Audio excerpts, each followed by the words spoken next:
Google Sheets is one of the most powerful software tools out there.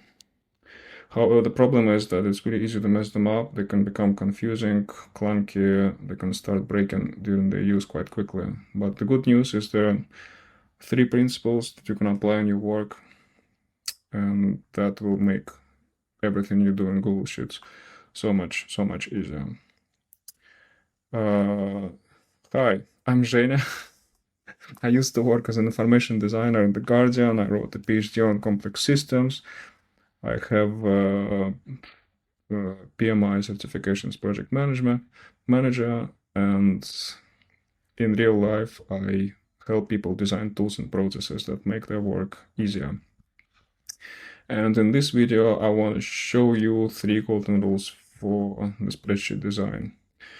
Rules that will save you time, stop errors, and make your data finally work for you.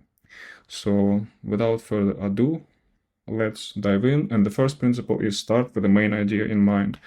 And this is like super important thing, actually. And it's kind of hard when you just go into the spreadsheet software, you open it, you start getting lost in all these little details that spreadsheet will offer you all different options, and you forget the forest behind the trees, yeah, so you don't really know. And it's really easy to say begin with the end in mind, because sometimes it's really like sometimes you have no idea what you want to achieve, yeah. So sometimes you have to start somewhere, try to figure yourself out through it, and then after many iterations you finally get to some sort of solution that fits what you want to do, and you're kind of figuring out the solution throughout the process of actually making it, yeah. But one thing that I found makes it a bit easier for me is just to grab a piece of paper, go away from the computer basically, and just think about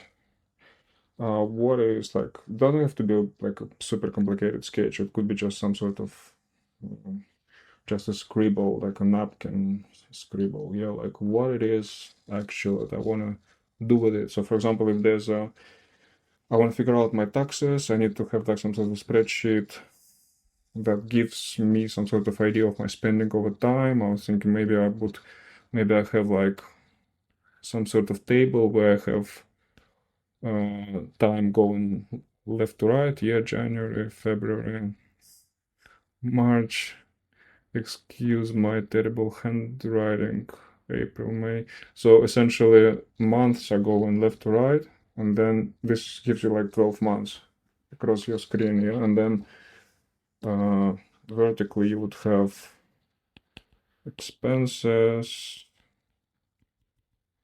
income, something like that. Yes, you would have your items going vertically, and then you get this nice overview where in top you can summarize per month, and then in the other, like on this side, you can have the summary per item, for example. That gives you some sort of overview of your working year, for example. But like when it comes to like tax returns, maybe it gives you more transparency of how much you spend in each month. Or I don't know, think of another example. For example, I don't know how about you, like doing a lot of house repairs here, and then you need to like track them down because you need to understand how much you're spending on them, or like how much you spent in the past. Sometimes it's actually quite useful to have that kind of spreadsheet so that you can look at it 5 years later, and then you can find out what you were spending on specific or what you're buying, like for your materials or supplies or contractors you worked with. So you would imagine there would be some sort of rows with all the work done, and then you would have columns for example, job ID, summary of the job, contractor, maybe a price, of course, that you paid, lots of other details. And also obviously it's good to have it like this, because then if there's a contractor name here, you can also send a link, or like there could be like an invoice column where you have and I'm going to create a video to talk about this specifically. I'm trying to, even if I do it in the future, I'm going to link here invoice, for example, and then you can click on it to open the invoice. So it can be quite useful in that sense. So that's That's kind of golden rule number one. Yeah, begin with some sort of napkin sketch and try to get out of the computer because computer might get it even more confusing. Then the second principle is to be consistent with the design, but actually it sounds hard because obviously there's people's careers evolve around good design principles. Yeah, but actually to just apply it to your spreadsheets, it doesn't have to be like super complicated. Like for example, here you would have already quite a busy area with the tables, and say you, for example, you just arrive with some new data, and it's already quite readable. Like you don't really need to create any sort of embellishments on top of it here, because just as soon as you can read it, and it's already good enough. I sometimes even would get away, like for example, some people would do like lines like this, but I even don't want to use the borders sometimes, because the borders can get messy really quickly, because when you copy things or move things around or shift the cells, the borders all tend to be like go completely out of order, and it becomes really messy really quickly. I do tend to use colors because colors can help. There's obviously this needs to be an intention why you use it. Yeah, so you have a header to separate the header from the body of the table, obviously, and then also maybe use one color for highlight. And you notice I've been using this highlight color consistently, and even though this is quite dense, there's a lot of stuff going on, it's really easy. So if you don't have any kind of embellishment design kind of going on, it's really easy to highlight things because it's already it's already like one level, like like a like a regular text, and then one level up is already a highlight. So it's really easy to highlight things.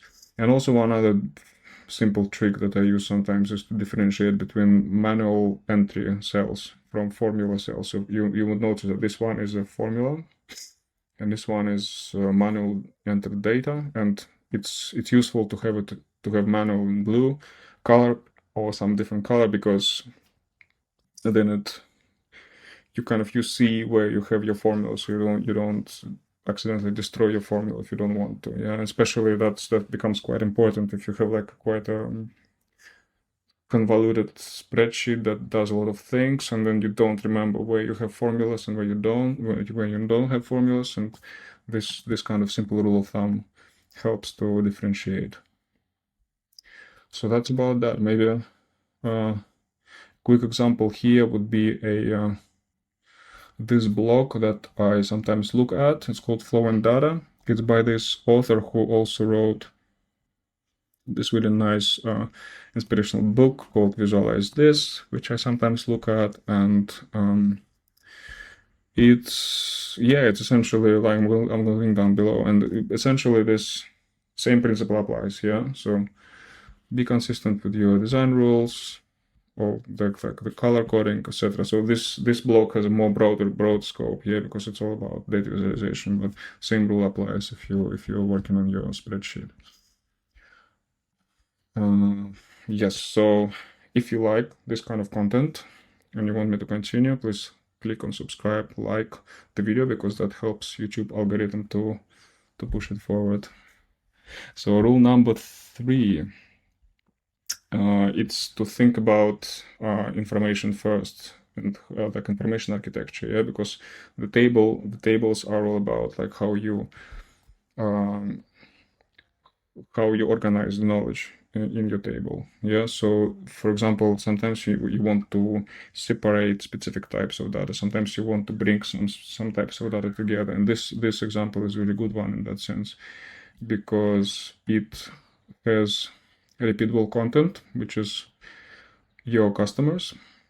And I will create another video about this, because this is quite interesting to talk about it a little bit more detail. But essentially, you can create a new tab in your sheet where you would have all your repeatable data as a list, and then you can link to it as a drop down through the data validation and you can link to another sheet as you see here. Yeah.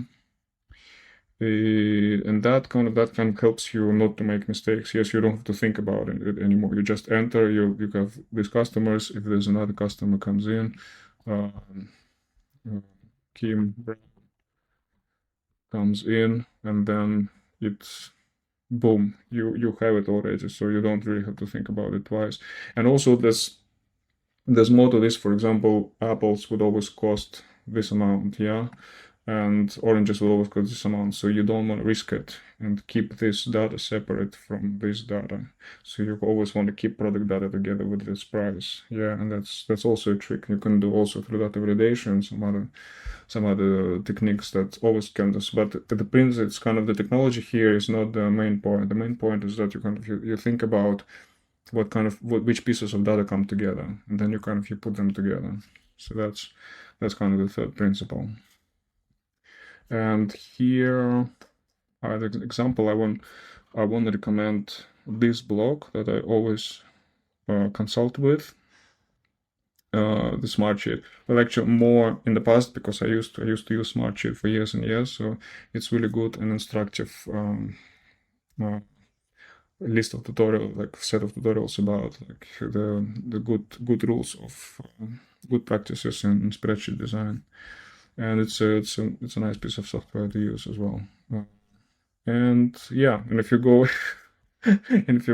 want to go a bit nerdy, it's also there's a paper from Journal of Statistical Software, where there's a tidy data by Hadley Wickham, who talks all about what we discussed here. Yes, so how to create tidy data. Yes, so how to think about tables, how to treat the data, how to separate the data, things like that. It's all really nice and interesting. It's more dense read, but it does drive the point to home about how important it is to think systematically about your spreadsheets. And I think that has been our 3 points. Yeah. So here you have it. Begin with an end in mind. Close your laptop and do some sketches first, if you like. Go for a walk with your sketchbook. Number 2, be consistent with your design decisions and just apply them systematically across everything you do. Be easy on design tools. Just think about keeping it all simple. And the third is to think about information architecture. Yeah, so how do you separate the data, keep the data together in a way which is relevant and logical.